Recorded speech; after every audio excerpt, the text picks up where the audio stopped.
This is my humble request. Please view video beginning to end. Thank you.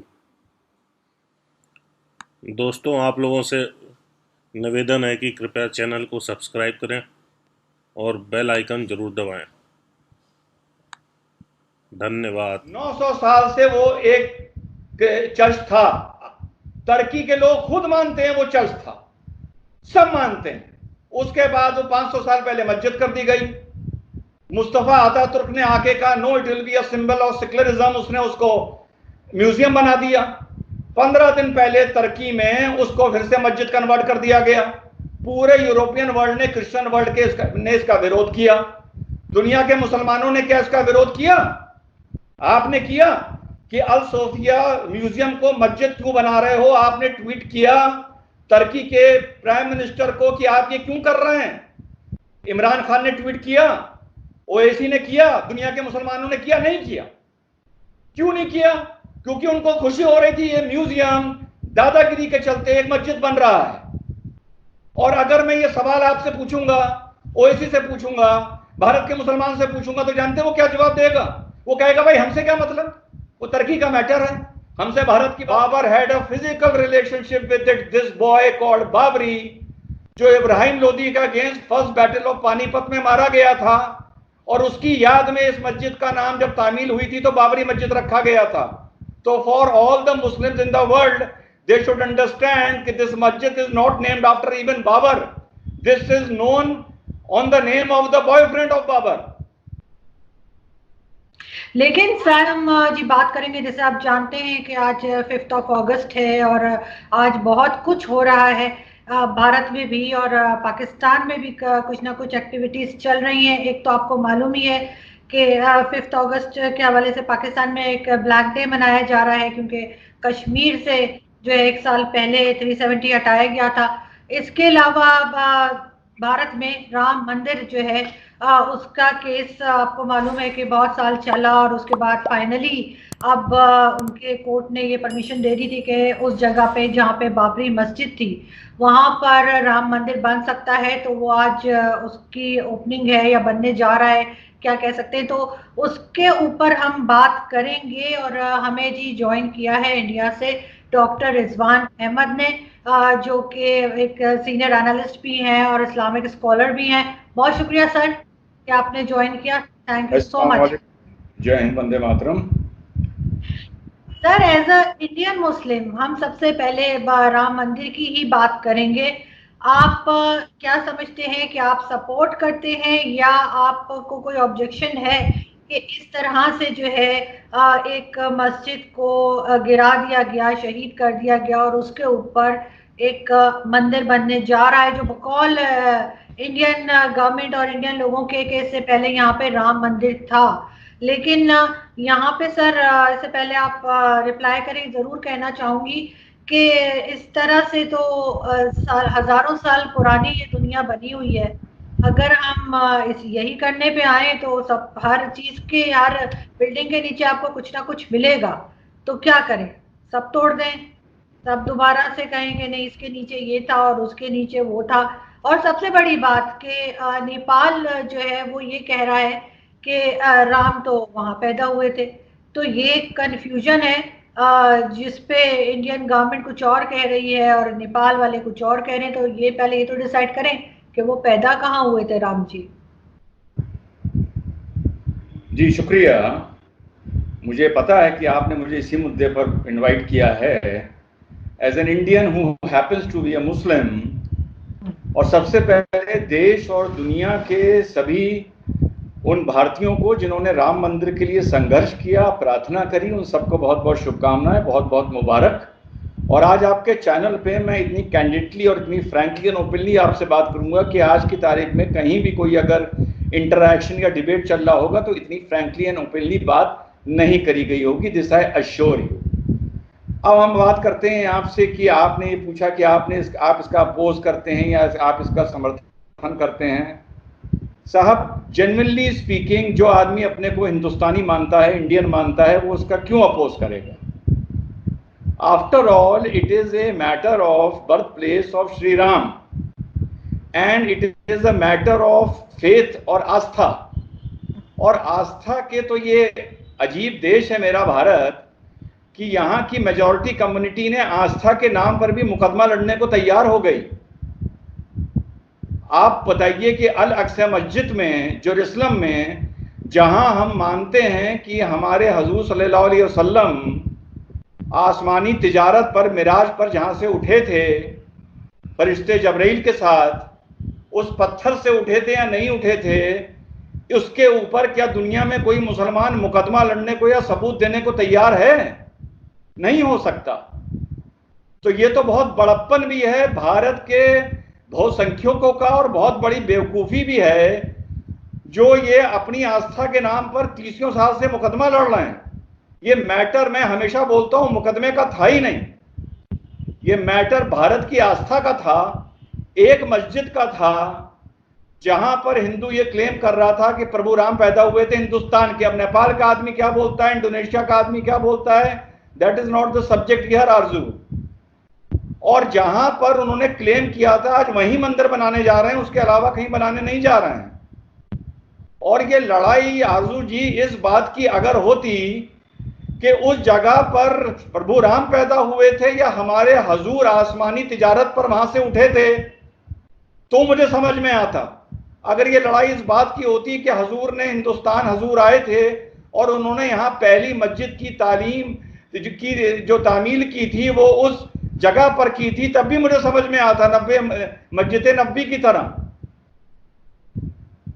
एक राजा के आदमियों के through, उसके जनरल्स के थ्रू एक बनाई गई मस्जिद, और हिंदुस्तान में और दुनिया में, और शायद आपको भी ना मालूम हो, माफ करिएगा, जो इसको बाबरी मस्जिद नाम रखा गया, पूरी दुनिया में लोग इसको बाबर से जोड़ के देखते हैं कि बाबर के मारे इसका नाम बाबरी मस्जिद रखा गया, क्योंकि उन्होंने मुगल हिस्ट्री डेप्थ में पढ़ी नहीं है। इस मस्जिद का नाम बाबर के नाम पर रखा ही नहीं गया, जो बाबरी सब समझते हैं बाबर के नाम पर रखा गया। Who was Babri? Does anybody know कि who was Babri in Mughal history? आज आपके चैनल पे बता रहा हूं कि Babri was a 16-year-old boy जिसको बाबर अफगानिस्तान के काबुल के मार्केट से खरीद के लाया था। Babar had a physical relationship with this boy called Babri, जो इब्राहिम लोदी का against first battle of Panipat में मारा गया था, और उसकी याद में इस मस्जिद का नाम जब तामील हुई थी तो बाबरी मस्जिद रखा गया था। तो for all the Muslims in the world they should understand कि दिस मस्जिद is not named after even Babar, this is known on the name of the boyfriend of Babar. लेकिन सर इस तरह से तो, अगर मैंने जैसे पहले कहा कि अब कोई कुछ बात कर रहा है, कोई कुछ बात कर रहा है, अभी जैसे नेपाल ने कहा कि राम तो यहाँ पैदा हुए ही नहीं थे, वो तो नेपाल में पैदा हुए थे, और ये इस बात के क्लेम के ऊपर बन रहा है कि क्योंकि यहाँ राम जी पैदा हुए थे इसलिए यहाँ पे मंदिर उनका होना चाहिए। तो एक चीज जो ऑलरेडी अभी भी डिस्प्यूटेड है, अभी भी कोई इस पे एग्री नहीं कर रहा पूरी तरह से, तो आप किस तरह से इसको कह सकते हैं? ऐसे तो हर चीज, वही मैंने कहा, सारी बिल्डिंग्स तोड़ दें, सबके नीचे कुछ ना कुछ निकल आएगा। हजारों साल से दुनिया बनी हुई है, आज की तो नहीं है, 100 साल 2 साल पुरानी बात तो नहीं है, तो फिर तो कुछ नहीं बचेगा अगर हम इसी चीज पे चलना शुरू हो जाए। अगर आप बात फिर से वही उठा रही हैं कि नेपाल कुछ क्लेम करता है और इंडोनेशिया कुछ क्लेम करता है, तो आरजू इस तरह तो अहमदिया भी ये क्लेम करते हैं कि हमारे हजूर सल्लल्लाहु अलैहि वसल्लम आखिरी पैगंबर नहीं थे, तो उसको भी फिर आप डिस्प्यूट की तरह डिस्कस करिए। उसको आप क्यों नहीं डिस्कस करते हैं? उसको क्यों नहीं डिस्कस करते? आप करिए उसको भी डिस्कस, पहली बात। दूसरी बात, जब इस स्ट्रक्चर का आर्कियोलॉजिकल सर्वे ने एक्सकवेशन किया, मैंने आपको वो लिंक भेजा था, 17 साल हो गए मुझको एज एन इंडिविजुअल कमेंटेटर, 17 साल से आरजू मैं मुसलमान भाइयों से अपील कर रहा हूं कि ये मैंने आपको लिंक भेजा था, विवादित भूमि हिंदुओं को सौंप दी जाए। ये मैंने 17 साल पुराना लिंक है, ये आज का लिंक नहीं है मेरा। जब उसका आप एक्सकेवेशन के लिए तैयार हुए under the direction of high court, या तो आप तैयार ना होते या आप मना कर देते। जो आज आप बात बोल रही हैं, या तो जो बाबरी मस्जिद के पक्ष के पक्षकार थे, जो लॉयर्स थे, वो कहते थे नो लॉर्डशिप, हम इसका एक्सकेवेशन कराने में तैयारी नहीं है, क्योंकि किसी ना किसी बिल्डिंग के नीचे कुछ ना कुछ तो निकलेगा। उन्होंने एग्री किया कि ठीक है साहब होना चाहिए, ऑब्जेक्शन फाइल नहीं किया। जब इसका एक्सकवेशन होता है तो अंदर से ऐसा नहीं कि कुछ भी निकल आता है, अंदर से बाकायदा पिलर्स निकलते हैं, 36 दीवार निकलती है, मैन मेड स्ट्रक्चर निकलता है, जो मुस्लिम संस्कृति एंड मुस्लिम कल्चर से ताल्लुक नहीं रखता है। बात समझिएगा, मेरा आर्गुमेंट आरजू ये नहीं है कि राम यहां पैदा हुए थे या वहां पैदा हुए थे। This is not my argument, क्योंकि जैसा मैंने आपसे बताया, मेरा आर्गुमेंट ये नहीं है कि हजूर यानी इब्राहिम अलैहिस्सलाम अपने बच्चे को कुर्बानी के लिए इस पहाड़ी पर लेके गए थे या जेरूसलम लेके गए थे। ये मेरा आर्गुमेंट नहीं है। मैं कभी भी फेथ पर आरजू आर्ग्यू नहीं करता हूं। जब उसके नीचे से स्ट्रक्चर निकला और वो मुस्लिम संस्कृति इस्लाम से जुड़ा हुआ नहीं था, वो राम जन्मभूमि थी या बुद्धिस्ट का कोई सेक्रेड स्थान था, या वहां पर कोई महल था, या वहां पर कोई सभागार था, या वहां पर घोड़े का तबेला था, चाहे वहां पर अस्तबल था, कुल मिला के वो जगह हमारी नहीं थी, मुसलमान की नहीं थी। और अगर थी और आपको पता था तो आपको इंडियन कोर्ट्स में ये पहले ही हलफनामा एफिडेविट दे देना चाहिए था कि ये मस्जिद भी हमारी है और इसके नीचे भी एक स्ट्रक्चर है, वो भी हमारा है, जो फलाने फलाने मुगल ने या किसी गौरी ने या गजनी ने किसी ने बनवाया था। तब तो आप चुप रहे, क्योंकि आपको ये लगता था ये लैंड वर्जिन लैंड है। लेकिन जब वहां पर स्ट्रक्चर निकल के आया मैन मेड, तब आप पलट गए। तब आपको नहीं पलटना चाहिए था। मुसलमान को सिर्फ इतना कहना चाहिए था, अब ये जगह हमारी नहीं है। जो मैंने अपील करी थी 17 साल पहले, प्यार मोहब्बत से अपने लिए मस्जिद की अगल बगल जगह लेनी चाहिए थी। मस्जिदें दुनिया में शिफ्ट होती आई हैं। अरे मक्का शरीफ में मस्जिदें शिफ्ट होती आई हैं, और हम दूर की बात क्यों करें, अरब वर्ल्ड की। और हमें इज्जत से बगल में मस्जिद बनानी शुरू कर देना चाहिए था, और ये जगह हमें हिंदुओं को हैंड ओवर कर देनी चाहिए थी। अब हिंदू वहां पर तय करता कि राम यहां पैदा हुआ था या वहां पैदा हुआ था, ये हिंदू का हेडेक है, ये जैनियों का हेडेक है, ये बुद्धिस्ट का हेडेक है। मुसलमानों को इस लड़ाई से एक्सकेवेशन के बाद इज्जत से बाहर निकल आना चाहिए था, जो मुसलमान नहीं निकले, और आज ये दिन देखना पड़ रहा है। लेकिन सर एक दूसरी जगह पे जमीन दी गई है मस्जिद के लिए, तो इस बात की क्या गारंटी है कि कुछ अरसे के बाद वहां से भी कोई इसी तरह की क्लेम नहीं आ जाएगी कि अब यहाँ पे ये था या वो था। और दूसरा ये कि आप इतना सपोर्ट कर रहे हैं एज अ मुस्लिम, आप राम मंदिर को इतना सपोर्ट कर रहे हैं, तो उसकी कोई रीजन ऐसा तो नहीं है कि बिकॉज आपको बहुत ज्यादा एसोसिएट किया जाता है बीजेपी के साथ, कि आप बीजेपी को बहुत सपोर्ट करते हैं, तो बीजेपी कुछ भी करेगी, चाहे वो उल्टा करे सीधा करे। डॉक्टर रिजवान ने कहने वाह वाह वाह बहुत अच्छा किया।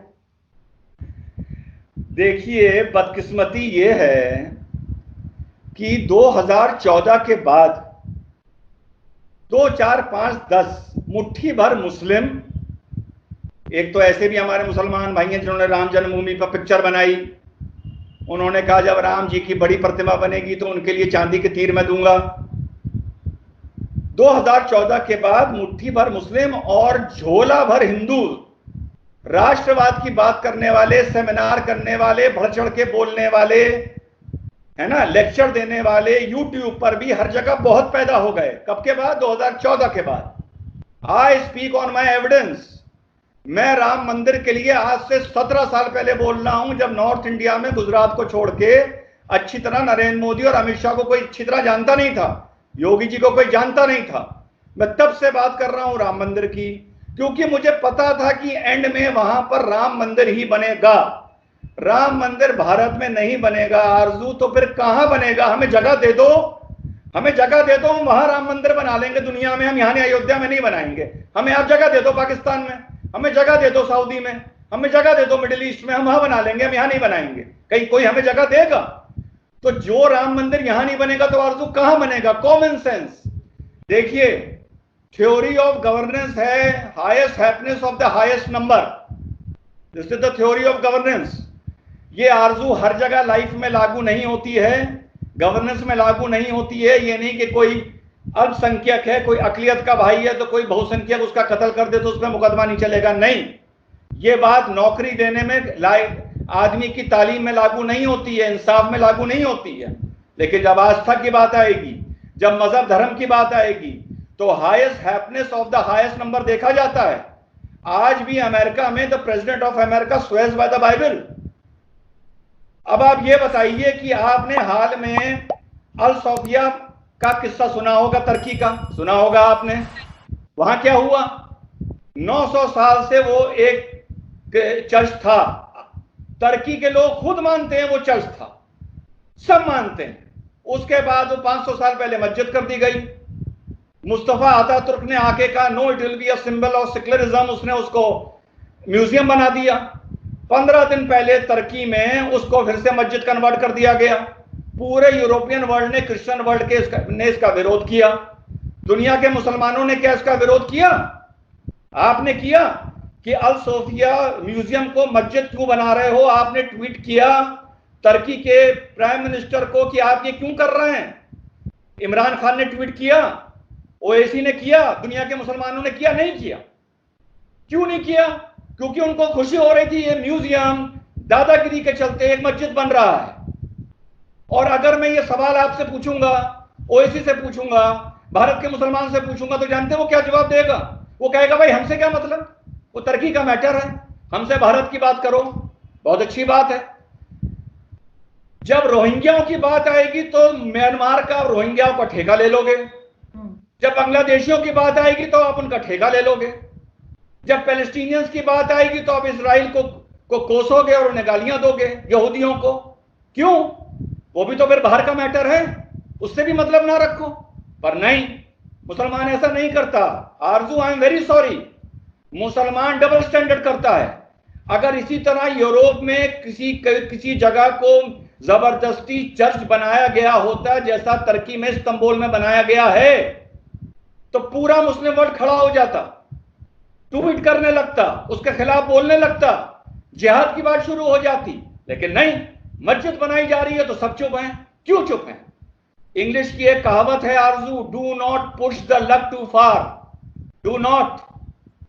हम लोग Muslims as a community religion को लेके we try to be very assertive and we push the luck too far. And that is the reason के पिछले 25-30 साल में दुनिया में राइट विंग अपने पैर फैला रहा है, because of Muslims, because we push the luck too far. हम हमेशा अपनी अस्तीनें चढ़ाए रहते हैं। जब हम मेजॉरिटी में होते हैं तब हम अपनी अस्तीनें चढ़ाए रहते हैं। जब हम माइनॉरिटी में होते हैं तब हम आरजू अपनी अस्तीनें चढ़ाए रहते हैं। क्या दूसरे ने चूड़ियां पहन रखी हैं, दूसरे ने अपनी मां का दूध नहीं पिया है, दूसरे के जज्बात नहीं है? लेकिन सबसे कम तो मैंने ये मुस्लिम कम्युनिटी को ही देखा है जो किसी चीज में खड़ी नहीं होती एक दूसरे के लिए मैंने कभी नहीं देखा कि मुस्लिम वर्ल्ड आगे बढ़ा हो और किसी के ऊपर अगर कुछ हो रहा है तो किसी ने बात की हो। दूसरा ये जिस तरह से सर अभी बना रहे हैं, राम मंदिर बना रहे हैं, तो जो जमीन मस्जिद के लिए दी थी वो जमीन मंदिर के लिए भी दे सकते थे। इतना बड़ा झगड़ा करने की, एक मस्जिद को इस तरह से गिरा देने की, शहीद कर देने की क्या जरूरत थी? जाते दूसरी जमीन मौजूद थी, वहां पे राम मंदिर बना लेते, झगड़ा ही ना खड़ा होता। बिल्कुल सही। मैंने आपका इस सवाल पूछने से पहले आरजू आपको बोला highest happiness of the highest number. The theory of governance prevails in every country, it will prevail here also in this country. This country is the land of Rama, the land of Krishna, the land of Buddha. हमारा इस्लाम पूरी कायनात का है, हजूर पूरी कायनात के हैं। लेकिन अगर आपसे एक सवाल पूछा जाएगा, फॉर एग्जाम्पल, कि what is the name of the land of prophet Mohammed, basic question, आपका जवाब क्या होगा? America? No. Australia? No. India? No. You will immediately say Arabia. ये इंस्टिंक्ट है। पैगंबर वो पूरी कायनात के लिए थे, पूरी दुनिया के लिए थे, उनका पैगाम पूरी दुनिया के लिए था। लेकिन जब आपसे पूछा जाएगा what is the land of Rama, instinct है, आप कहेंगे Bharat. The land of Moses, आप जेरूसलम का नाम लेंगे। तो इस चीज का अगर हम रिस्पेक्ट नहीं करेंगे, इस चीज को आर्ग्यू करेंगे, तो उसका नतीजा वही होगा जो आज है। आज जो आप राम मंदिर की बुनियाद की बात कर रही हैं, आप बार बार राम मंदिर क्यों कह रही हैं? मैंने आपसे कहा था ये आज आपका जो इंटरेक्शन है ये मोस्ट फ्रैंक इंटरेक्शन होगा आज की तारीख में, जो हिंदुस्तान के किसी भी चैनल से ज्यादा फ्रैंक एंड ओपन होगा एंड बिटर होगा। आज जो राम मंदिर की बुनियाद रखी गई है ये 135 करोड़ की ये मर्जी या खुशी नहीं है, मैं साफ बोल रहा हूं, ये 105 करोड़ हिंदुओं की खुशी है, क्योंकि मुसलमान कभी इसमें शामिल थे ही नहीं। तो आज जो हमारे नरेंद्र मोदी बोल रहे हैं 135 करोड़ लोगों की खुशी, वो गलत बोल रहे हैं। आई चैलेंज हिम, नो, वो तो लिहाज में बोल रहे हैं being the prime minister of this country, पहली बात। और ये जो नींव है, ये जो मंदिर है, ये अब सिर्फ मंदिर नहीं है, ये हिंदू राष्ट्र का प्रतीक है, हिंदू राष्ट्र का सिनोनिम है, हिंदू राष्ट्र का एडजेक्टिव है। और ये एक सेक्युलरिज्म का सिनोनिम और एडजेक्टिव भी हो सकता था। आरजू कैसे? अगर एक छोटे से मुसलमान रिजवान अहमद की बात सुन ली होती और मुसलमानों ने प्यार भरे समझौते के साथ ये जगह हिंदू भाइयों को दे दी होती, तो अगल बगल कहीं आज ही मस्जिद की बुनियाद भी डाली जाती। और आज क्यों, बहुत पहले ये हो गया होता, शायद नरेंद्र मोदी पीएम ही ना होते। नरेंद्र मोदी तो आज पीएम है, पहले तो यहां सेकुलर लोगों ने भी रूल किया है। तब अगर समझौता कर लिया होता तो वहां मंदिर की भी बुनियाद डलती, अगल बगल मस्जिद की भी डलती, फिर वो होता the day to celebrate for secularism, true secularism. पर आज जो घटना है, this is the day to for the celebration of Hindu Rashtra, और ये हमारी मुसलमानों की गलती से ये दिन देखने को मिला है। मुझे कैसे मालूम था आज से 20 साल पहले कि यहां पर मंदिर ही बनेगा? ये हमारे आलिमों को क्यों नहीं मालूम था? ये हमारे लीडरों को क्यों नहीं मालूम था? ये पढ़े लिखे मुसलमानों को कैसे क्यों नहीं मालूम था? मुझे कैसे मालूम था? सर ये तो वही बात हो गई ना कि जो मेजॉरिटी में होगा, जो ताकतवर होगा, वो माइनॉरिटी को दबा देगा, कमजोर को दबा देगा। तो वही अब हर जगह एक चीज मुझे और समझ नहीं आती, हर जगह मस्जिद बनानी है, मंदिर बनाना है, और लोग जो है उसमें जाते नहीं है। मंदिर भी खाली पड़े हुए हैं, मस्जिदें भी खाली पड़ी हुई है, यहाँ पे हर वक्त चोर मचा रहे थे। और ये भी सर एक तरह की एक्सट्रीमिज्म है जो इंडिया में हो रही है, ये भी एक्सट्रीमिज्म का ही एक आप हिस्सा कहेंगे कि लोग एक्सट्रीम पे जा रहे हैं और इस तरह से मंदिर के लिए मस्जिद तोड़ी जा रही है, या पाकिस्तान में एक मंदिर बनने जा रहा है तो उस पर एक शोल वबाल खड़ा कर दिया। तो ये एक तरह का हम वही चीज देख रहे दोनों जगह। देखिए, आप अगर आज इस मौके पर मुझसे बात कर रही हैं तो हिंदुस्तान की किसी भी चीज को जस्टिफाई करने के लिए मैं बता दूं, मैं पाकिस्तान का नाम या कंपैरेटिव आर्गुमेंट नहीं करूंगा, पहली चीज, ठीक है, because I think these are two different nations. आप जो बात बोल रही हैं मेजॉरिटिज्म की, एक्सट्रीमिज्म की, मैं उसको पहले बोलूंगा मेजॉरिटिज्म, ना कि एक्सट्रीमिज्म। और जैसा मैंने बोला, yes, highest happiness of the highest number faith और रिलीजन के मामले में होगा। और अगर मैं तो खुद बोल रहा हूं, ये बुनियाद है, प्रतीक है, एडजेक्टिव है हिंदू राष्ट्र का, ना कि मंदिर, ना कि मंदिर, ये एक सिनोनिम है। और दूसरी चीज, अब वही वाली बात आ गई जो आप बात बोल रही हैं, क्या ये पैगाम आप 55 मुस्लिम मुल्कों में, इस्लामिक मुल्कों में देंगी जो आज आप मुझे दे रही हैं, हिंदुस्तानी मुस्लिम को देंगी आप? अगर आपको ये पैगाम देना था तो आपने ये बात ट्वीट करके टर्की के प्राइम मिनिस्टर से कही कि आप उसे मस्जिद क्यों बना रहे हैं। आप मुझे वो ट्वीट दिखा दीजिए कि आपने ऑब्जेक्शन किया, मैं आपके आगे हाथ खड़े कर दूंगा। आप मुझे वो ट्वीट दिखाइए कि आपने टर्की में उस जगह को जबरदस्ती जो मस्जिद बनाया गया है 15 दिन पहले, आपने उसका ऑब्जेक्शन किया, और दुनिया के कौन कौन से मुसलमानों ने उसका ऑब्जेक्शन किया। अगर 55 मुल्कों में हम इस्लामिक थियोलॉजी चाहते हैं, शरिया चाहते हैं, और अगर हम सेकुलरिज्म की 2-3 मुल्क जैसे यूएई आरजू बात करता है, मैं आपको बताऊं यूएई का सेकुलरिज्म क्या है आरजू। पूरे यूएई में हम तुम्हारे लिए 5 मंदिर बना देंगे, 2 सिनेगॉग बना देंगे, 5 चर्च बना देंगे, और उसकी फिर वीडियो बना के पूरी दुनिया में वायरल करी जाती है कि वाह वाह हाउ सेकुलर वी आर।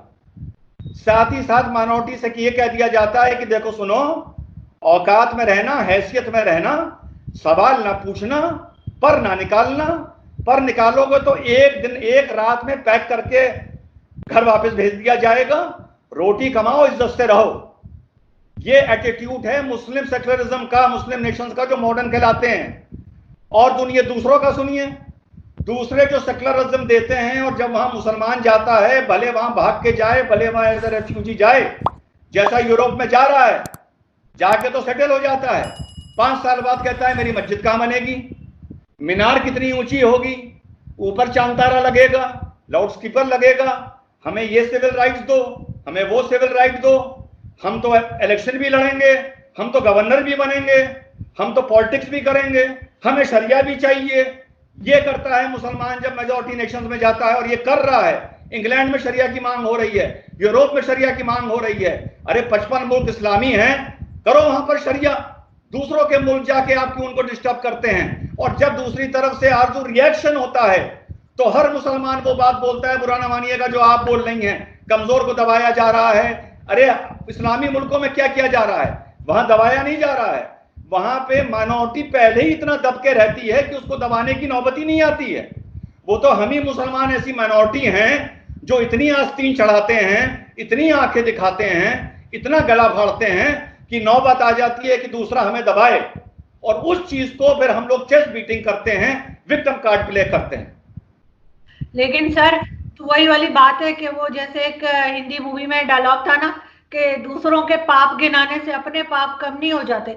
आप कहें जी मुस्लिम्स ये कर रहे हैं, वो कर रहे हैं, ये करके आप ये जस्टिफाई नहीं कर सकते अगर भारत में कुछ गलत हो रहा है। अगर भारत में मुस्लिम्स के साथ कुछ गलत हो रहा है तो सिर्फ ये कह देने से कि बाकी मुस्लिम कंट्रीज में माइनॉरिटी के साथ गलत हो रहा है, आप उसको जस्टिफाई नहीं कर सकते। और दूसरी बात, मैं जितनी इज्जत अपने पैगंबर की करती हूँ, मैं उतनी ही इज्जत राम जी की और सब लोगों की करती हूँ जिस भी रिलीजन से हो, ठीक है। लेकिन आपका ख्याल है कि अगर इस जमाने में इस टाइम पे अगर राम जी होते तो उनको, लॉर्ड राम को ये अच्छा लगता कि कोई मस्जिद इस तरह से गिरा दी जाए और उसकी जगह उनका मंदिर बनाया जाए? क्या वो ये अलाउ करते? क्या वो खुश होते ये देखकर? मेरा ख्याल है नहीं। अगर हजूर मोहम्मद सल्लल्लाहु अलैहि वसल्लम होते तो कोई वो खुश होते देखकर कि मुसलमानों ने कितनी दुनिया में दूसरों के मंदिर और मस्जिद, मंदिर और सिनेगॉग और चर्च तोड़े हैं? तो खुश होते? कश्मीर में कितने तोड़े हैं वो देख के खुश होते? देखिए उन पर ना जाइए, वो एक अलग सब्जेक्ट है, दैट इज अ सेपरेट। देखिए ना, राम जी खुश होते या हजूर खुश होते या जीसस क्राइस्ट खुश होते, that is not a subject. कैसे जिया जा रहा है सन 2020 में, 21st सेंचुरी में हम लोग उसकी बात कर रहे हैं, पहली बात। और दूसरी बात जो आपका सवाल था, I am missing that question, आपने दूसरी बात सवाल पूछा अभी, इसी के उसमें आपने एक सवाल पूछा था कि अगर कोई मुस्लिम कंट्रीज में गलत कर रहा है तो उसका मतलब ये तो नहीं ना कि इंडिया को भी राइट मिल गया या उसको भी यही करना चाहिए? करेक्ट करेक्ट करेक्ट करेक्ट, बिल्कुल।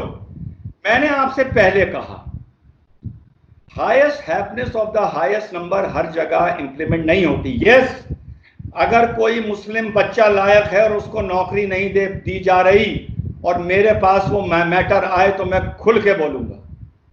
अगर किसी मुसलमान को इंसाफ नहीं मिल रहा है, माइनॉरिटी को हम खुल के बोलेंगे। अगर गौ रक्षा के नाम पर भारत में गौ लिंचिंग हो रही है, मैं उसके खिलाफ खुल के बोलूंगा, उसका घोर विरोध करूंगा, बिल्कुल करूंगा। अगर कोई जुल्म हो रहा है उसके खिलाफ बोलूंगा, लेकिन इट इज बाउंड के कंपैरिजन करना पड़ेगा। It is bound, it is human. क्या मुसलमान कश्मीरी पंडित के खिलाफ बोला जो उनको मार मार के कश्मीरी पंडित को भगाया गया? क्या पाकिस्तान बोला? क्या उनके वहां मंदिर नहीं थे जो जलाए गए और तोड़े गए? मैं अपनी आंख से देख के आया हूं, मैंने वीडियोग्राफी करी है। सोसाइटी धीरे धीरे इन्वॉल्व होती है आरजू, और वो एक दूसरे को देख के होती है, ना कि श्री राम और जीसस क्राइस्ट और हजूर को देख के। एक दूसरे को देख के होती है, एक दूसरे को देख के आपस में मोहब्बत भी होती है और एक दूसरे को देख के आपस में नफरत भी होती है। और चूड़ियां किसी ने नहीं पहन रखी, जज्बात सब में हैं। मुसलमान ये ना माना करे कि जज्बात सिर्फ उसी में है, जोश सिर्फ उसी में है, दम सिर्फ उसी में है। ये सबसे बड़ी गलती करता है मुसलमान। सब में जोश है, सब में दम है, और सबको पत्थर उठाना आता है और सबको तलवार उठानी आती है। सो एज अ कम्युनिटी जहां हम मेजॉरिटी में हैं, हमको ये ध्यान रखना चाहिए कि हम अपनी माइनॉरिटी को कितनी रिलीजियस लिबर्टी दे रहे हैं। World is a global community now. हम ये नहीं कर सकते कि हमें उससे नहीं मतलब, हमें उससे नहीं मतलब। अब जो टर्की में घटना हुई है, रशिया ने, यूरोप ने, ग्रीस ने जो इसका विरोध किया है, आपको क्या लगता है इसका स्पिल ओवर कहीं नहीं होगा? सारी क्रिश्चियन कम्युनिटी भूल जाएगी, आप भूलते या हम भूलते कि जबरदस्ती कहीं अगर चर्च बना दिया जाता यूरोप में इतनी हिस्टोरिकल बिल्डिंग में, तो भूलते? नहीं भूलते। तो वो क्यों भूलेंगे? फिर हम लोग कह देते हैं साहब वो उस मुल्क की बात है, उस मुल्क की बात है, ईंट का जवाब पत्थर से नहीं होता। माफी चाहूंगा, आजकल के जमाने में ईंट का जवाब पत्थर ही से होता है। और जो हम लोग चाइना की बात करते हैं, यूगर मुस्लिम्स की बात करते हैं, उनको जो वहां पर परेशान किया जा रहा है, चाइना उनसे यह कहता है कि आपको इस चीज के दायरे में रहना होगा।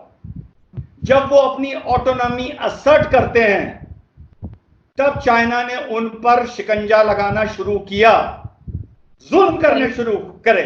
मानता हूं इसी तरह जो 55 मुस्लिम मुल्क हैं, अरे आरजू वो दिन तो आने दीजिए जहां वहां पर माइनॉरिटी अपने लिए ऑटोनॉमी मांगेगी, अपने लिए रिलीजियस एब्सोल्यूट फ्रीडम मांगेगी। वो दिन तो आने दीजिए आप। फिर अब देखिएगा एक एक मुस्लिम मुल्क में चाइना होगा, एक एक मुस्लिम मुल्क में माइनॉरिटी के लिए कंसंट्रेशन कैंप्स होंगे। We should know the truth about our community. Sir मुझे एक चीज बताइए लास्ट में आप, कि आपको लगता नहीं कि आप जैसे लोग जो इतने पढ़े लिखे हैं, इतनी अच्छी बात करते हैं, आप इस चीज को सपोर्ट करके एक तरह का स्टार्ट ले रहे हैं कि कम से कम भारत में या बाहर बहुत सी ऐसी मस्जिदें हो सकती हैं, मसाजिद जिनके नीचे कोई मंदिर हो या कुछ और हो, कोई गुरुद्वारा हो, ये आप एक तरह का स्टार्ट नहीं ले रहे हैं कि ये चीज अब शुरू हो जाए, हर जगह पे यही दावा हो कि जिसके नीचे ये था और इसके नीचे वो था, ये करके मजीद इस तरह से मुसलमानों को तकलीफ नहीं दी जाएगी आपके ख्याल से? आप बार बार मुसलमानों की तकलीफ की बात करती हैं, आप मुस्लिम मुल्कों में माइनॉरिटी की तकलीफ की बात बिल्कुल नहीं करती हैं। उनके एस्पिरेशंस की, उनकी ख्वाहिशों की बात आरजू आप नहीं कर रही हैं। और अगर आप ये कह रही हैं कि ये हर जगह होगा, अरे ये तो ऑलरेडी हर जगह हो रहा है, सिवाय क्रिश्चियन वर्ल्ड के और हिंदू वर्ल्ड के। ये तो सब मुस्लिम नेशंस में हो रहा है। आप क्या समझते हैं कि मुस्लिम नेशंस में, इवन मोस्ट मॉडर्न मुस्लिम नेशन में, माइनॉरिटीज को एब्सोल्यूट राइट ऑफ फ्रीडम है, एब्सोल्यूट राइट ऑफ असर्शन है, absolute right of aspiration, religious aspiration है? नहीं है। ये तो जो अब हो रहा है, यही तो उन चीजों का जवाब है जो मैं आपसे बता रहा हूं। देखिए 500 साल पहले साफिया चर्च को, हागिया साफिया चर्च को यहां पर मस्जिद बनाया गया तुर्की में। 500 साल पहले, 900 साल से वो चर्च था। आज 15 दिन पहले उसको फिर से मस्जिद बना दिया गया। इसका मतलब 500 साल में मुसलमान के सोचने का तरीका मजहबी दादागिरी को लेके नहीं बदला, नहीं बदला, 500 साल में नहीं बदला। और आप समझते हैं कि दूसरी जो कौम है वो इस पर रिएक्शन ही नहीं करेंगी? क्यों नहीं करेंगी? बिल्कुल करेंगी, और करना चाहिए, बिल्कुल करना चाहिए। सेकुलरिज्म के नाम का मतलब ये नहीं है कि एक आदमी टैंट्रम करता रहे, जिद करता रहे, और दूसरा सेकुलरिज्म के नाम पर उसको बर्दाश्त करता रहे। There has to be a time जहां गिलास से पानी बाहर बहेगा, और वो टाइम अब दुनिया में आ गया है। और मुसलमान को ये चीज सोचनी चाहिए कि राम मंदिर का निर्माण, आज ही मस्जिद की बुनियाद भी रखी जाती और देश का प्रधानमंत्री वहां भी जाता और ये सेकुलरिज्म की जीत होती, लेकिन सिर्फ मुसलमान की जिद ने। आज मैं साफ बता रहा हूं, आज जो दिन है, ये देश के हिंदुओं के लिए और दुनिया के हिंदुओं के लिए एक मुबारक का दिन है, ना कि मुसलमानों के लिए। पर अगर मुसलमान ने अकल से काम लिया होता, जज्बात और होश से काम लिया होता, तो आज ये दोनों के लिए एक मुबारक दिन होता और एक नए युग की, एक नई मिसाल और एक नई सेंचुरी शुरू होती ब्रदरहुड की। We have missed the bus and we will suffer in the future also. I warn the Muslims. बिल्कुल ठीक, और हम यही उम्मीद करते हैं सर कि आगे जो है इस तरह का कोई टेंशन ना हो, कोई स्ट्रेस ना आए। सर आपकी आवाज नहीं आ रही, मुझे आपकी आवाज नहीं आ रही, एक सेकेंड। हेलो, आपकी आवाज नहीं आ रही थी सर, थोड़ा सा इंटरनेट कनेक्शन का कोई इशू। हाँ, आप कुछ कह रहे थे, आप कंप्लीट करिए पहले। आवाज आ रही है? जी अब आ रही है। हाँ हाँ, क्या करेंगी आप? उसको इस वाले पोर्शन को एडिट कर दीजिएगा। आप क्या करेंगी? मैं सिर्फ यही कह रही थी कि हम उम्मीद करते हैं कि आगे इस तरह से, इस वजह से, बाबरी मस्जिद की वजह से या राम मंदिर की वजह से मजीद कोई झगड़ा, लड़ाई झगड़ा, ये टेंशन नहीं हो, हर जगह लोग आराम से रहें। देखिए, जब बबूल बोएंगे तो बबूल ही काटना पड़ेगा। अब वो हमको चुभता है या दूसरों को चुभता है ये वक्त बताएगा। बबूल बो के आम नहीं मिलता। और मजहबी जज्बातों को लेके, चाहे हम मेजॉरिटी में मुसलमान हों चाहे हम माइनॉरिटी में मुसलमान हों, हमें एक लाइन ड्रॉ करनी नहीं आती कि दूसरा हमारी किस लेवल तक हमें बर्दाश्त करेगा, हमारे टेंट्रम, हमारी जिद, हमारा असर्शन, हमारा मजहबी दबाव दूसरा कब तक बर्दाश्त करेगा। और मजे की बात यह है कि जब दूसरा रिएक्शन करता है तब हम ये रियलाइज करते हैं और हम फिर विक्टिम कार्ड खेलना प्ले करते हैं। उससे पहले हम ये रियलाइज नहीं करते हैं। क्यों यूरोप में शरिया की बात हो रही है, क्यों इंग्लैंड में शरिया की बात हो रही है, आप जानते हैं हो रही है, क्यों हो रही है। अब आप शरिया की बात आज कर रहे हैं, कल को वहां भी राइट विंग स्ट्रांग होगा, वो फिर दबाव करेगा। अब जब वो दबाव करेगा तो मुसलमान कहेगा हम पे जुल्म हो रहे हैं। अरे भाई, शरिया बहुत मुबारक चीज है, बहुत अच्छी चीज है। 55-56 इस्लामिक मुल्क हैं, करो ना शरिया, कौन मना कर रहा है। सुबह शाम शरिया करो, कौन मना कर रहा है। दूसरा मुल्क जो मॉडर्न हो जाता है, जो सेकुलरिज्म की बात करता है, वहां जाके आप उस सेकुलरिज्म को डिस्टर्ब करते हैं, क्योंकि आपका सेकुलरिज्म दो तरफा चलता है। जब आप मेजॉरिटी में होते हैं तो सेकुलरिज्म की अलग परिभाषा होती है, जब माइनॉरिटी में होते हैं सेकुलरिज्म की अलग परिभाषा होती है। जब आप माइनॉरिटी में होते हैं तब फंडामेंटल राइट की बात करते हैं, फ्रीडम ऑफ स्पीच की बात करते हैं, एब्सोल्यूट फ्रीडम ऑफ रिलीजन की बात करते हैं, शरिया की बात करते हैं। जब आप मेजॉरिटी में होते हैं तब भी आप शरिया की बात करते हैं। अरे भाई, आपको तो दोनों तरफ शरिया की बात करनी है, तो भैया फिर अपना कोई जहां बसा लीजिए, अपना कोई प्लेनेट बसा लीजिए, वहीं मुसलमान चैन से रह सकता है। और मुझे तो यकीन है अगर अपना प्लेनेट भी बसा लेगा वहां भी चैन से नहीं रह पाएगा। बिल्कुल सही। लेकिन मैं उम्मीद यही करती हूँ और आई विश के सब अमन से रहें और सुकून से रहें। बहुत शुक्रिया सर कि आपने ज्वाइन किया। Thank you so much. Thank you so much.